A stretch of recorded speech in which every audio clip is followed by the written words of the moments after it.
qu'on n'a pas vu depuis longtemps. Merci d'être là. Et puis, bonne matinée à vous. Alors, ce matin, nous parlons d'un sujet qui concerne à peu près tout le monde.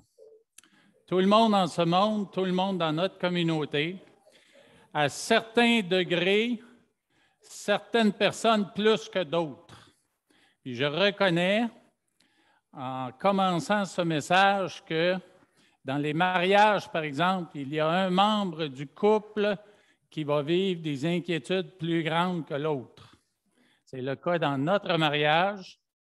Et puis moi, juste pour commencer sur une note humoristique, je suis celui qui présente plus d'inquiétudes dans notre mariage que Chantal, surtout en ce qui concerne les questions financières. Les questions pas nécessairement matérielles, mais financières. Et ce matin, dans le champ, là où on parlait d'emmagasiner dans les greniers des choses qui sont sujettes à la rouille, mais chaque fois que ce couplet apparaît à l'écran, Chantal me donne un coup de coude.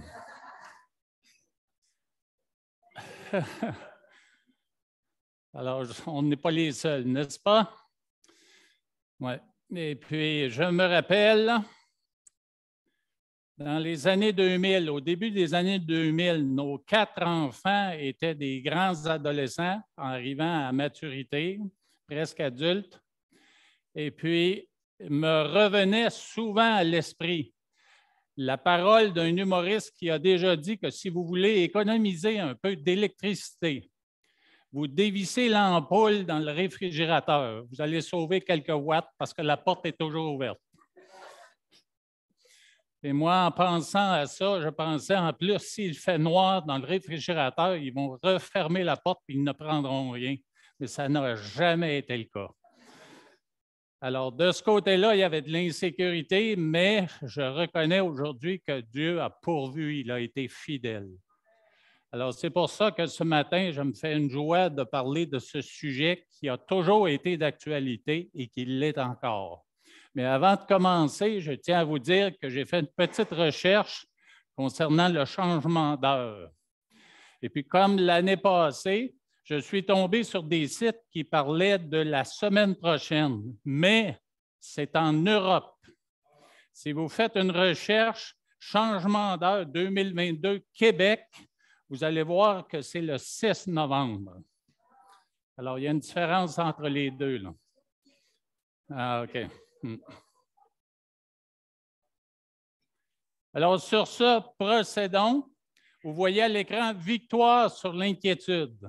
Alors, ce matin, j'espère vous donner des pistes de solutions quant à ces inquiétudes qui nous tenaillent tous.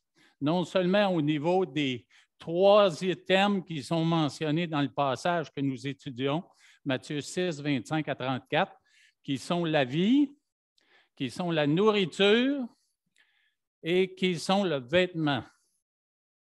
Alors, ces 3 items sont mentionnés, mais je suis certain que dans la pensée du Seigneur, il y avait aussi toutes les autres inquiétudes auxquelles nous pouvons être sujets. Alors, dans le cœur du message de Matthieu 25, 34, l'élément essentiel, bien sûr, c'est « Ne vous inquiétez pas pour les choses essentielles ». Alors, si j'affiche à l'écran les quelques versets seulement du passage, parce que c'est trop long pour l'afficher et le lire au complet, mais vous voyez ici les 3 versets où on mentionne le même impératif négatif. Ne vous inquiétez pas. C'est pourquoi je vous dis, ne vous inquiétez pas pour votre vie de ce que vous mangerez, ni pour votre corps de quoi vous serez vêtus. La vie n'est-elle pas plus que la nourriture et le corps plus que le vêtement? Ne vous inquiétez donc point et ne dites pas « Que mangerons-nous? Que boirons-nous? De quoi serons-nous vêtus? » Ne vous inquiétez donc pas du lendemain, car le lendemain aura soin de lui-même. À chaque jour suffit sa peine. Prions. Père Céleste, nous reconnaissons que nous sommes tous sujets à des inquiétudes à différents degrés. Alors, c'est pourquoi ce matin, encore une fois, on se présente devant toi et puis on reconnaît ce fait et on te demande de continuer de nous encourager à garder les yeux sur toi. Merci d'avoir pourvu à nos besoins dans le passé. Merci de pourvoir maintenant et merci de pourvoir dans le futur.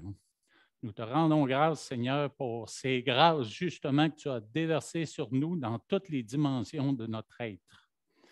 Et puis, on te prie qu'encore une fois ce matin, tu parles à nos cœurs afin d'apaiser nos cœurs, nos âmes et nos esprits qui pourraient, même ici dans ce lieu, être affligés de certaines inquiétudes, des choses qui nous préoccupent, que ce soit à la maison, au travail ou ailleurs. Alors, encore une fois, parle à nos cœurs et encourage-nous par cette étude. Dans le nom glorieux de Jésus, nous prions. Amen. Alors, Matthieu 6, 25 à 34, c'est sur l'attitude des gens pauvres à l'égard de ce qu'ils mangent et de ce qu'ils boivent. C'est aussi sur l'attitude des gens pauvres à l'égard de ce qu'ils portent comme vêtements. Et c'est aussi sur l'attitude des gens pauvres à l'égard des choses essentielles de la vie dont leur existence même peut dépendre. Alors, dans le contexte du Sermon sur la montagne, la partie qui vient juste avant ces versets, nous ne l'avons pas étudié vraiment, je n'ai pas prêché sur ces versets, mais je veux y retourner quand même, parce qu'elle est pertinente à ce que nous regardons aujourd'hui, puisque c'est un passage où Jésus s'adresse non pas aux moins bien nantis, aux pauvres, mais il s'adresse aux riches, à ceux qui sont dans une classe à part, où ils sont tentés et même ils pratiquent l'accumulation de toutes sortes de biens matériels et de richesses. Alors, voici quelques versets de ce passage qui vont vraiment nous montrer le contexte de ce que Jésus adresse par la suite pour l'autre catégorie de gens qui ont moins de possessions, moins de richesses. Alors, Matthieu 6, versets 19, 20, 21 et 24. Ne vous amassez pas des trésors sur la terre, où la teigne et la rouille détruisent, et où les voleurs percent et dérobent.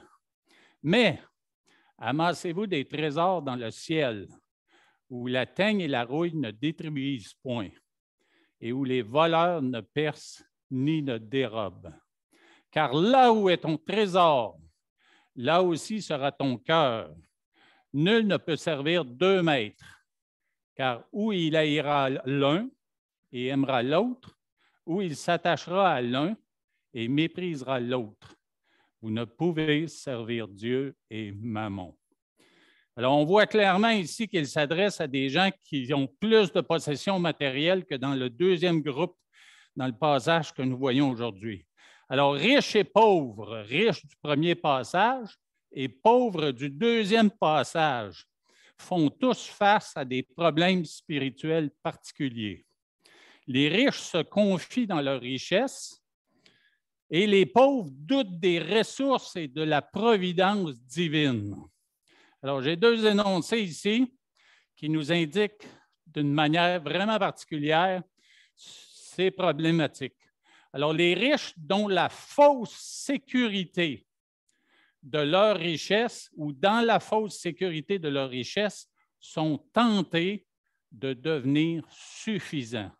Ce qui veut dire vraiment de se confier dans ce qu'ils ont, dans ce qu'ils possèdent, et puis de ne pas se tourner vers Dieu et de ne pas mettre leur confiance en Dieu. Les pauvres, dans la fausse insécurité de leur pauvreté, sont tentés de s'inquiéter et de craindre. Alors, je ne sais pas où vous vous situez dans ces deux groupes de personnes, mais je pense que nous sommes tous tentés, si nous sommes dans le groupe des pauvres et que nous réussissons à accumuler une certaine quantité de possessions matérielles, on peut facilement tomber dans le deuxième groupe et vice-versa. Alors, il est bon de réfléchir sur ces choses-là parce que le but ultime du Seigneur dans ses interventions, c'est de nous appeler à une relation encore plus intime et profonde avec lui. Alors, qu'on soit riche ou qu'on soit pauvre, Dieu nous appelle à nous tourner vers lui, à lui faire confiance avec ce que nous avons, si nous en avons en grande quantité, ou avec le peu que nous avons, pour toujours nous concentrer sur sa volonté à lui. Alors, naturellement, dans notre nature, nous avons ces préoccupations vis-à-vis des choses qui sont terrestres. Et puis, Dieu nous appelle à regarder à lui, à regarder aux préoccupations qui sont célestes. En Christ, nous sommes de nouvelles créations. Alors, les préoccupations vis-à-vis des choses terrestres doivent changer pour que nos préoccupations deviennent des préoccupations des choses qui sont célestes.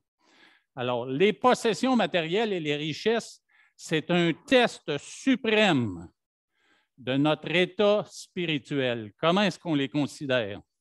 La relation que nous avons avec les deux mondes, le monde céleste, le royaume de Dieu, et le monde terrestre et toutes les tentations qui peuvent nous arriver. Alors, Dieu nous appelle à considérer et garder les yeux sur le royaume de Dieu. D'ailleurs, dans la parole, c'est un sujet qui est très, très important parce qu'il y a 16 paraboles sur 38 qui vont parler d'argent et de possession matérielle. C'est quand même beaucoup. Et dans le Nouveau Testament, un verset sur 10 va aussi adresser les questions d'argent et de biens matériels. Dans toute la parole, on trouve plus de 2000 versets sur l'argent et les possessions matérielles. Et puis aujourd'hui, dans notre société, vous voyez des élections qui ont eu lieu au Québec il n'y a pas si longtemps, mais présentement, il y a des élections qui se préparent de mi-mandat aux États-Unis. Puis il y a un mot qui circule beaucoup, beaucoup, beaucoup, c'est économie. Économie, économie, économie. Parce qu'économie, si l'économie va bien, ça sous-entend que notre portefeuille va bien. Alors, c'est pourquoi le monde met l'accent sur ça. Alors, nous vivons une époque d'un matérialisme éhonté, une époque guidée par la cupidité, l'ambition, la réussite, le prestige, la complaisance et la consommation ostentatoire. Ostentatoire, un beau mot qui veut dire que c'est une consommation qui est biaisée en notre faveur, où on recherche un avantage favorable en notre faveur.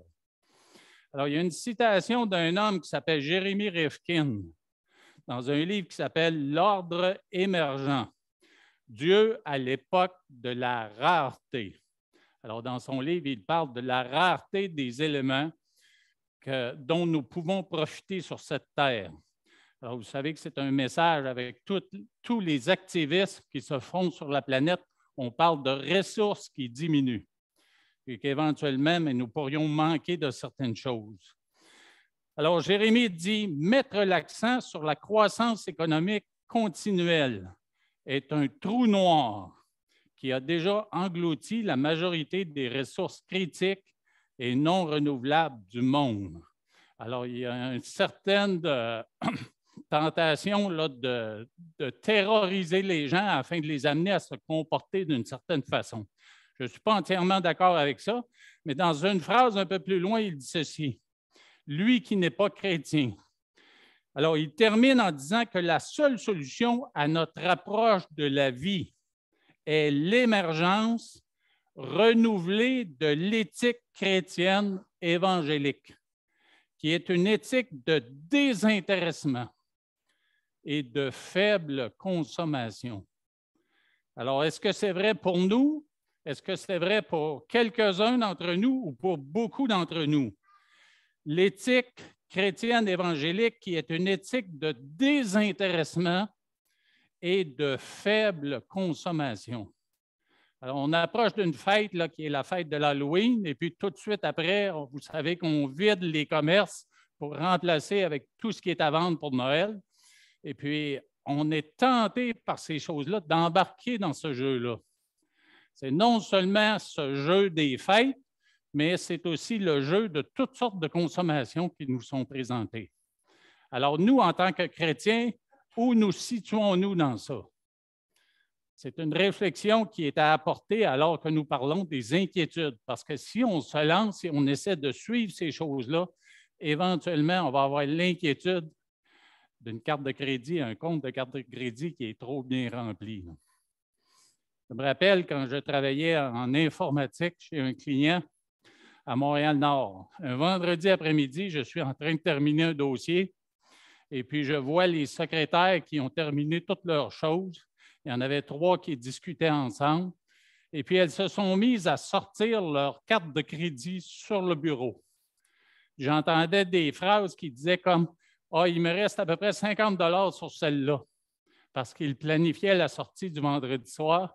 Puis ils disaient « Ah, sur celle-là, je pense qu'il me reste une centaine de dollars. » Et les cartes étaient là, puis on évaluait qu'est-ce qui restait pour la remplir, pour atteindre la limite.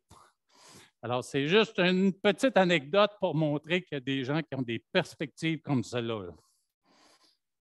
Alors, dans 1 Timothée 6, nous avons un petit peu une piste de solution. Là, vous voyez la citation de Jérémie Rifkin, là, je ne l'avais pas marquée dans mes notes, mais vous la voyez à l'écran.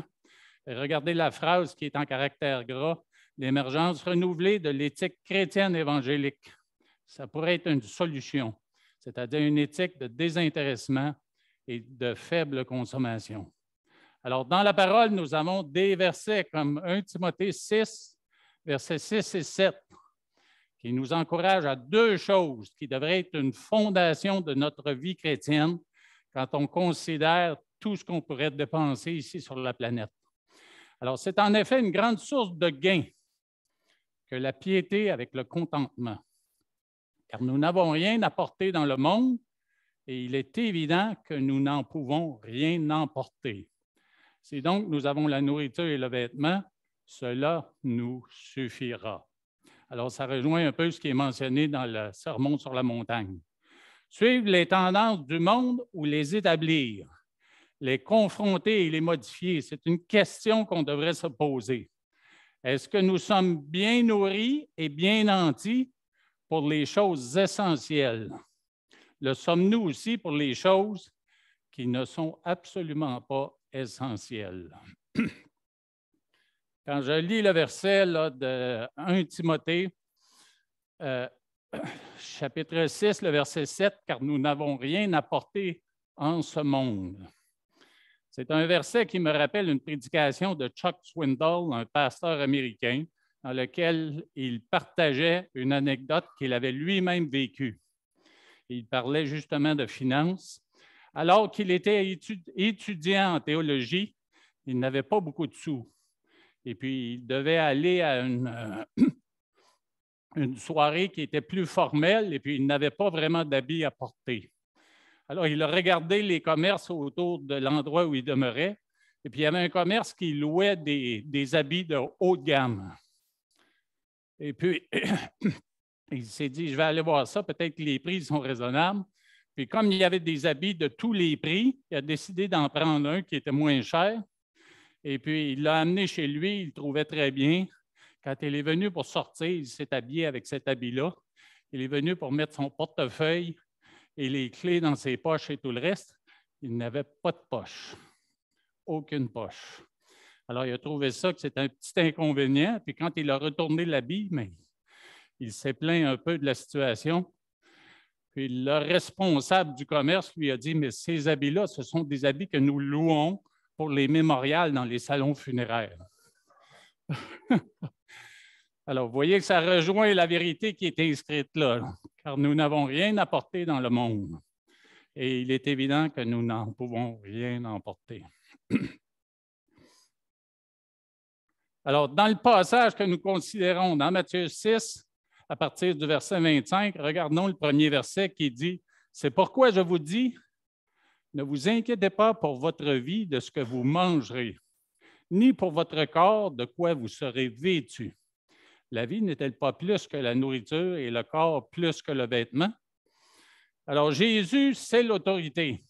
Et c'est pourquoi il est écrit comme titre en haut de la diapositive que l'inquiétude, c'est un manque de foi en notre maître, envers notre maître. Et c'est lui qui dit, c'est pourquoi je vous dis, ne vous inquiétez pas. Ça vient de l'autorité suprême, ça vient de notre Seigneur, et comme il a toute autorité, comme il est souverain sur tout, et comme il est omniscient et omnipotent, on peut lui faire confiance et vraiment obéir et mettre en pratique ce commandement. Alors, c'est un impératif, bien sûr, qui est négatif comparativement à certains impératifs de la parole qui sont positifs, mais il le répète 3 fois dans le passage. C'est très, très significatif parce qu'il sait très bien que nous, êtres naturels, nous sommes tentés de beaucoup nous inquiéter. Alors, c'est l'idée de cesser de faire ce que nous faisons déjà et de ne plus le refaire. Alors, c'est l'idée de s'arrêter. Quand on considère le contexte des gens de son temps, mais ce n'était pas un contexte où il y avait beaucoup de riches. Et puis les pauvres à qui il s'adressait, c'était des gens qui avaient peut-être un manteau et une tunique. Alors, ils n'avaient pas beaucoup de vêtements. Puis pour ce qui est de la nourriture, nous avons probablement à la maison un réfrigérateur et un congélateur. Alors, ça signifie qu'on a de la nourriture dans nos maisons pour plusieurs semaines, même plusieurs mois. Alors que dans ce temps-là, étant donné que la réfrigération n'existait pas et puis qu'on devait aller chercher sa nourriture régulièrement tous les jours, mais si les ressources financières n'étaient pas là, mais la question qu'on se posait, ce n'est pas la question que nous posons aujourd'hui. Quelle est la question qu'on se pose régulièrement, Chantal et moi, quand approche l'heure du souper? Qu'est-ce qu'on mange ce soir? Alors que la question que les gens se posaient, c'est est-ce que nous allons manger ce soir? Alors, il faut que notre perspective soit différente un peu. Alors, les inquiétudes dont on parle dans le passage, le mot inquiétude, c'est un synonyme de préoccupation. C'est un synonyme de distraction. Distraction par rapport à quoi? Distraction par rapport à ce qui est essentiel aux yeux de Dieu. C'est pour ça que plus loin, il va dire « Cherchez premièrement le royaume de Dieu. Cherchez premièrement la volonté de Dieu et ne vous laissez pas distraire par ces inquiétudes, qui sont des inquiétudes terrestres parce que le Seigneur va prendre soin de ça. » Alors, même la substance des inquiétudes que nous entretenons, elle est souvent très petite. La substance, c'est ce qu'elle contient, là, la source. Là.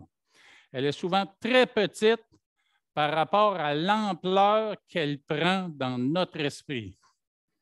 Alors, pensez à un petit filet d'eau qui va passer quelque part et qui va couler tranquillement. Si on le laisse faire pendant longtemps, ça va finir par creuser quelque chose de vraiment sérieux. Alors, c'est pour ça qu'il faut s'assurer que ça ne reste pas là, que ça disparaît, que ça arrête. Alors, quand le verset parle de vie, c'est la vie dans son sens le plus complet possible. Alors, ces inquiétudes peuvent venir dans toutes les dimensions de notre être. Comme je le disais tantôt, il y a 3 éléments qui sont mentionnés dans ce passage. Il y a nourriture, vêtements et vie, mais c'est beaucoup plus large que ça. Ça peut être des inquiétudes au niveau de nos relations, inquiétudes au niveau de notre santé, carrière, etc., etc., etc.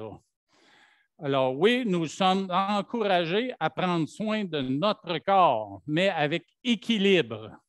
Nous savons très bien qu'autour de nous, dans nos relations et dans le monde en général, nous voyons des gens qui vont à l'extrême pour ce qui est de l'entretien du corps. Dans 1 Timothée 4,8, comme vous voyez à l'écran, on dit « Exerce-toi à la piété ». Piété, relation avec Dieu, adoration de notre Seigneur, car l'exercice corporel est utile à peu de choses, tandis que la piété est utile à tout. Alors oui, moi, dans le passé, j'ai fait beaucoup d'exercices corporels, mais c'était dans le contexte du jeu. Quand venait le temps de m'entraîner juste pour m'entraîner, prendre soin de mon corps, je détestais ça. Il fallait absolument qu'il y ait un ballon ou une balle quelque part. Et puis, mais je vois des gens autour de moi qui sont là, qui s'exercent, qui essaient de bâtir une musculature puis garder une santé pour se rendre compte qu'éventuellement, ça peut disparaître du jour au lendemain. Récemment, il y a un homme qui m'a partagé que lui, il s'est entraîné beaucoup. Puis pour ce qui est de sa santé physique, à cause de la maladie, mais aujourd'hui, il n'a plus du tout cette santé physique qu'il avait auparavant, puis il semble pour lui que ça a disparu très, très rapidement. Alors, avertissement dans ce sens-là. Alors, l'inquiétude, elle est aussi inutile à cause du Père. Et dans 2 versets, nous voyons le Père qui est mentionné. Dans 26, et votre Père céleste les nourrit. Et là, on parle des oiseaux. Ne valez-vous pas beaucoup plus qu'eux? Et dans le verset 30, si Dieu revêt l'herbe des champs, dans le contexte de la végétation, qui a une grande beauté et que Salomon n'était pas habillé comme la végétation qu'on retrouve dans le monde, entre autres les lys. Alors, le croyant n'a pas à s'inquiéter parce que Dieu est son Père céleste. Si nous confessons que nous avons un Père céleste, pourquoi nous inquiéter? On doit s'arrêter et vraiment se poser la question, puisque la Bible déclare que tout appartient à Dieu. Tout est à Dieu. Et Dieu l'utilise. Puis ici, je vais vous donner un témoignage d'une situation que nous avons vécue, Chantal et moi, dans les années 90, début des années 90. Nous venions d'acheter une nouvelle voiture. Vous savez, les Monte Carlo, quand les Monte Carlo avaient des portes longues comme ça, là, 2 portes. Nous avions 4 enfants et puis nous n'avions pas nécessairement l'argent pour acheter des pneus d'hiver cet hiver-là.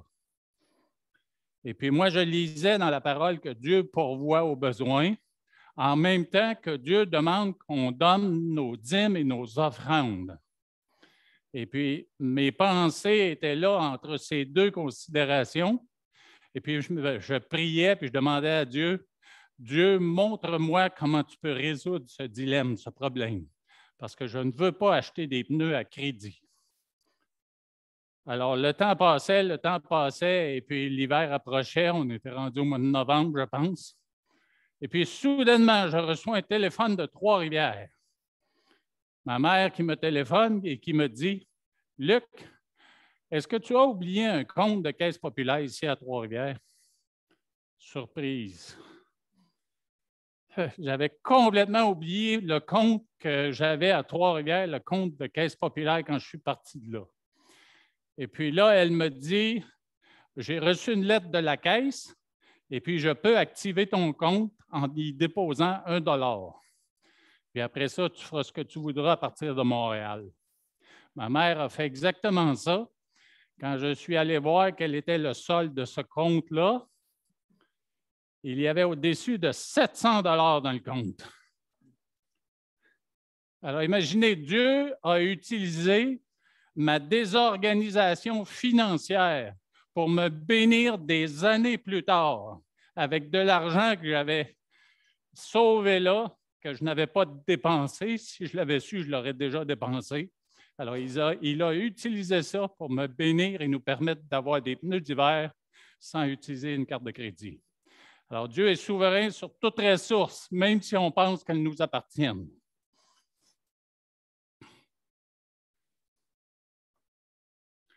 Alors, l'inquiétude au sujet de la nourriture qui est adressée dans le passage. Et ici, on parle des oiseaux. Regardez les oiseaux du ciel. Ils ne sèment ni ne moissonnent. Ils n'amassent rien dans des greniers. Et votre Père céleste les nourrit. Ne valez-vous pas beaucoup plus qu'eux? Alors, Jésus aurait pu choisir n'importe quels animaux, mais j'imagine que dans le sermon sur la montagne, il y avait des oiseaux qui volaient autour, là. Soit autour de la mer, au-dessus de la mer de Galilée, au-dessus de la montagne. Il y avait des oiseaux dans le ciel. Et puis, il a utilisé cette illustration comme il le faisait si bien avec des éléments de la nature, des éléments du monde qui entouraient, là. Alors, c'est une question qu'on doit se poser. Comment est-ce que Dieu fait? Puis si on observe, on peut voir. Nous avons à la maison, dans notre cour, nous avons le privilège de voir beaucoup d'oiseaux parce que notre voisin de derrière a une mangeoire dans sa cour. Puis le voisin qui est à l'est, il a aussi une mangeoire dans la cour. Alors, il y a beaucoup d'oiseaux qui circulent, mais on voit que les oiseaux ne vont pas toujours dans les mangeoires. Ils sont souvent en train de fouiller là, dans la végétation autour. Il y en a plusieurs qui mangent des petits fruits qui restent dans un arbre à fruits que nous avons dans la cour. Même si ce n'est pas comestible pour nous, pour eux, ça va très bien. Et puis, Dieu permet que ces fruits-là restent même pendant toute la saison hivernale. Ils restent accrochés là dans les branches, puis quand les oiseaux ne vont pas dans les mangeoires parce que les propriétaires ne remplissent pas les mangeoires, mais ils viennent manger dans les arbres. Les écureuils font de même aussi. Puis cette semaine, on a vu dans notre parterre, sur le devant de notre maison, il y avait jusqu'à 11 dindes, des dindes juvéniles qui circulent dans notre quartier, là. Puis il y avait 11 dindes qui tranquillement faisaient les parterres, en train de picorer chez nous, traversant la rue, allant chez le voisin, puis faisant la rue en descendant comme ça, là. Alors, nous, on s'imagine en regardant notre gazon, mais qu'est-ce qu'il y a comme nourriture dans ça? Mais ils finissent par trouver. Puis, moi, je me disais en regardant ça, c'est des oiseaux qui sont gros, qui ont besoin de beaucoup de nourriture. Puis, d'une année à l'autre, ils se multiplient et grossissent. Alors, c'est signe que quelque part, Dieu pourvoit leurs besoins. Alors, qu'est-ce qu'ils font, les oiseaux? Ils sont actifs. Ils bougent, ils cherchent. Les provisions de Dieu sont là, mais ils doivent la trouver. Ils ne restent pas immobiles à attendre. Et puis nous, c'est une leçon que nous devons prendre. Oui, on ne doit pas s'inquiéter, mais on doit s'activer. Dieu nous donne la possibilité de travailler. Il nous donne la santé pour aller travailler. Il nous donne la santé pour acquérir des ressources financières. Il nous donne des talents, des connaissances, de l'expérience. Et puis, on doit mettre ça à profit. On ne doit pas s'asseoir, attendre et puis tout simplement s'inquiéter. Alors, dans le passage, il y a aussi une inquiétude concernant la longévité. Qui de vous, par ses inquiétudes, peut ajouter une coudée à la durée de sa vie? Alors, on voit qu'il y a une relation. Jésus fait une relation entre la durée de la vie et les inquiétudes. Et ça, je n'ai pas besoin d'élaborer longtemps parce que vous savez très bien que les inquiétudes, ça va faire quoi à la durée de la vie? Ça va rétrécir, rétrécir.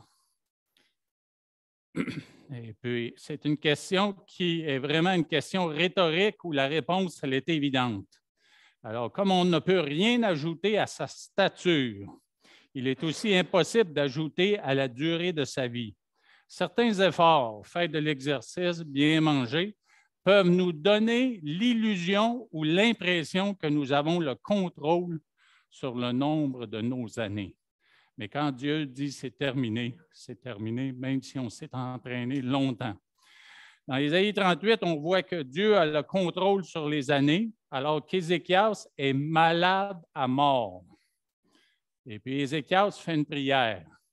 Il se tourne vers Dieu, puis il cherche en lui un refuge. Et puis cette confiance qu'il met en Dieu va lui redonner combien d'années?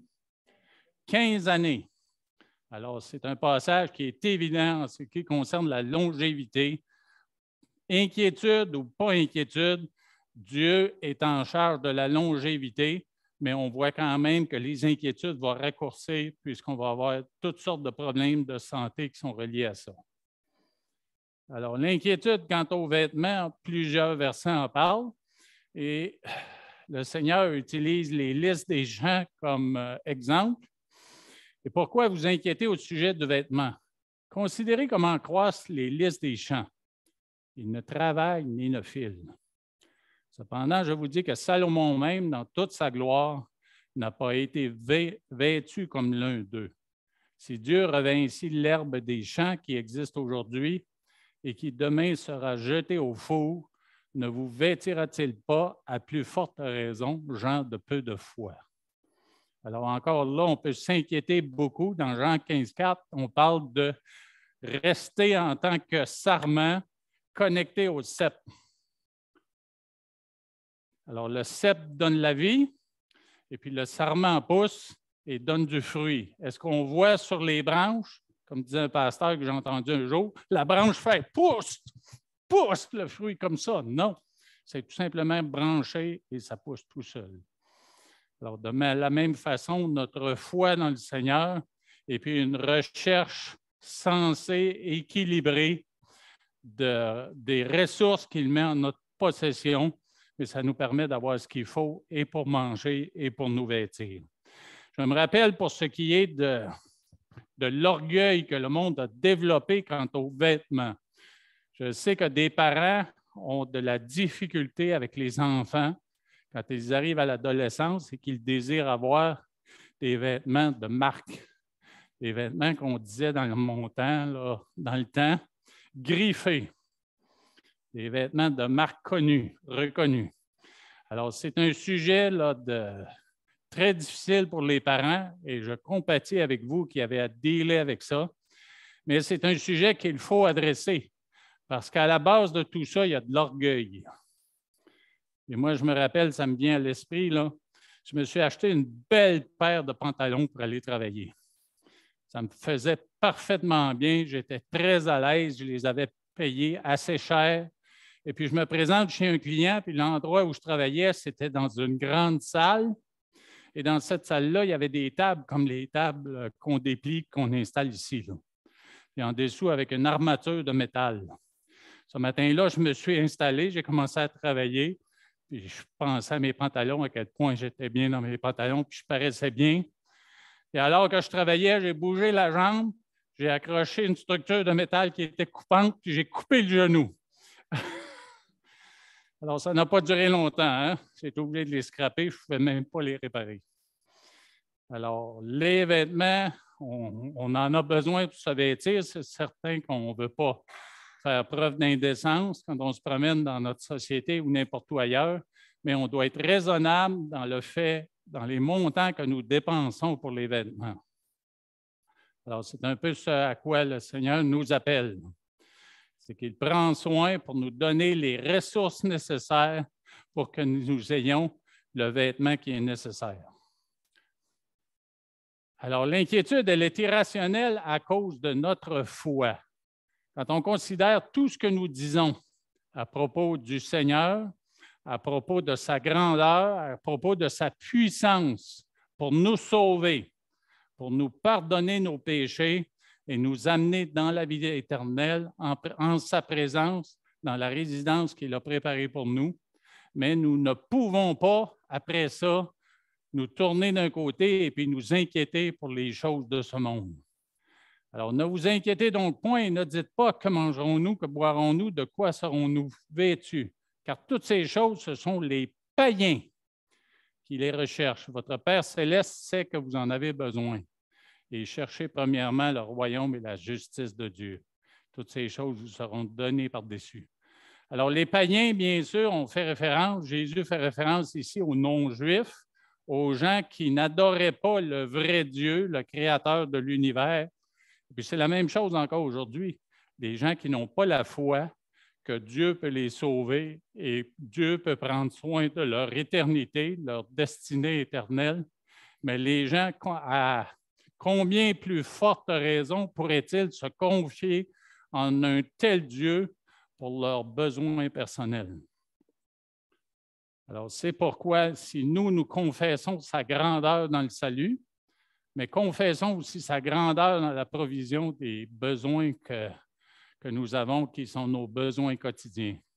Je pourrais vous citer encore quelques exemples de notre vie à Chantal et moi, un entre autres où, chez le client dont je parlais tantôt, là, où j'ai déchiré mon pantalon, alors que j'avais besoin financièrement de plus de ressources. Et puis, je priais Dieu, puis je demandais à Dieu, qu'est-ce que je dois faire? Est-ce que je dois essayer de trouver un travail ailleurs? Vous connaissez l'insécurité de la recherche d'un travail ailleurs alors qu'on est relativement bien à un certain endroit. Alors, quelqu'un m'a déjà dit qu'on doit comparer la douleur de rester à l'endroit où on est plus ou moins bien versus la douleur de changer et l'insécurité du changement.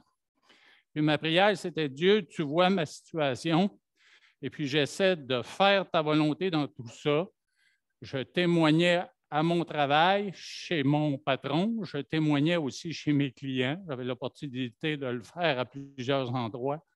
Puis je demandais « Pourvois ce besoin. » enlève-moi cette inquiétude. Et puis Dieu a pourvu d'une manière que je ne m'attendais vraiment pas.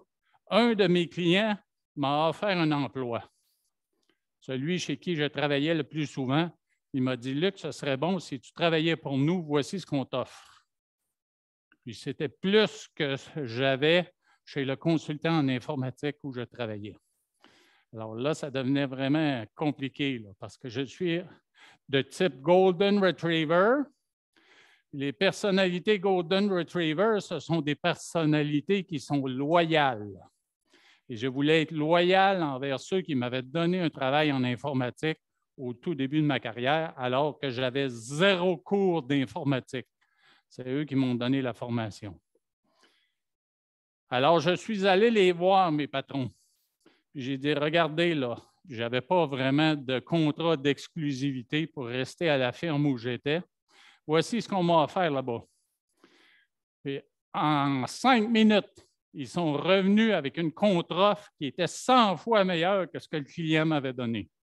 Alors, financièrement, j'avais non seulement un salaire bien meilleur, mais on me donnait aussi des parts dans l'entreprise et on me promettait des bonus à peu près à tous les mois.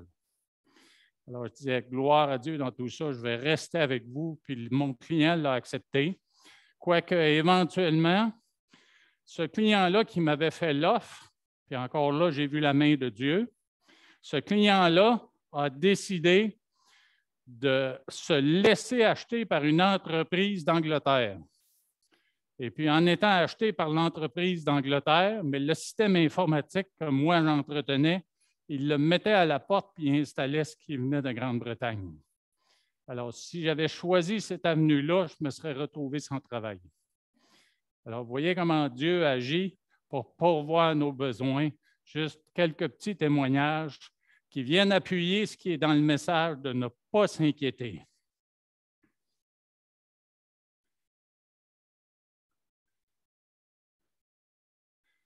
Alors, la dernière diapositive, bien sûr, elle fait référence au verset 34. L'inquiétude n'est pas sage à cause de notre avenir.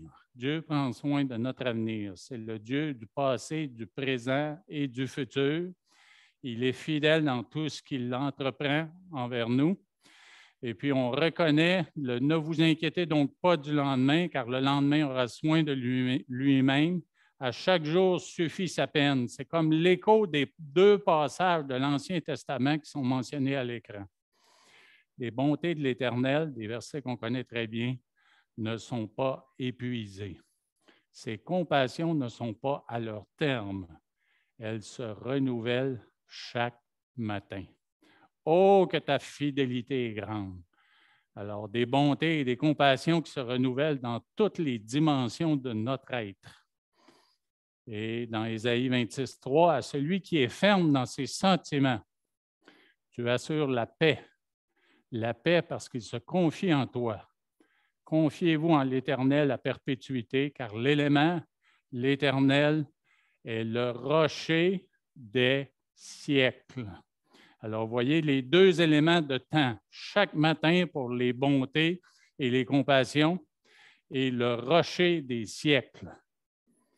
Alors, vous voyez dans ces 2 versets-là l'élément de temps, comment Dieu est fidèle hier, aujourd'hui et demain. Alors, les questions qu'on peut se poser maintenant, je vais rapidement, ou les solutions que je propose plutôt, c'est l'inquiétude disparaît quand nous fixons nos pensées sur aujourd'hui et nous fixons nos pensées sur lui aujourd'hui. Il faut établir des objectifs qui sont raisonnables et réalistes, tout en considérant la foi que nous avons en Dieu. Même si ça nous semble impossible et que ça génère des inquiétudes, il faut quand même l'inclure dans le portrait, dans l'équation. Alors, il faut aussi fragmenter et compartimenter des projets et des tâches. Une chose qui m'a beaucoup aidé dans mes inquiétudes, moi, c'est de compartimenter ma vie. Parce que quand je travaillais au début en informatique, je me préoccupais, quand j'étais à la maison, du travail. Et quand j'étais au travail, je me préoccupais de ce qui se passait à la maison. Alors, j'ai appris avec le temps là, à compartimenter quand je suis au travail, Dieu voulait que je sois concentré sur le travail, que je sois diligent au travail. Et même chose quand j'arrivais à la maison, compartimenté pour laisser le travail là-bas quand je fermais la porte. Alors, et aussi, quand ces préoccupations et ces inquiétudes viennent à notre esprit, tout de suite, reconnaissez-les et recommandez-les à Dieu en prière. Ces idées-là sont dérangeantes, elles sont distrayantes, puis Satan les utilise pour nous troubler dans ce que nous sommes en train de faire, surtout si c'est l'œuvre de Dieu. Alors, Dieu veut que nous ayons les yeux concentrés sur le royaume, sur les tâches du royaume et les inquiétudes que Satan pourrait placer dans nos esprits. On s'arrête, on les reconnaît, on les recommande à Dieu.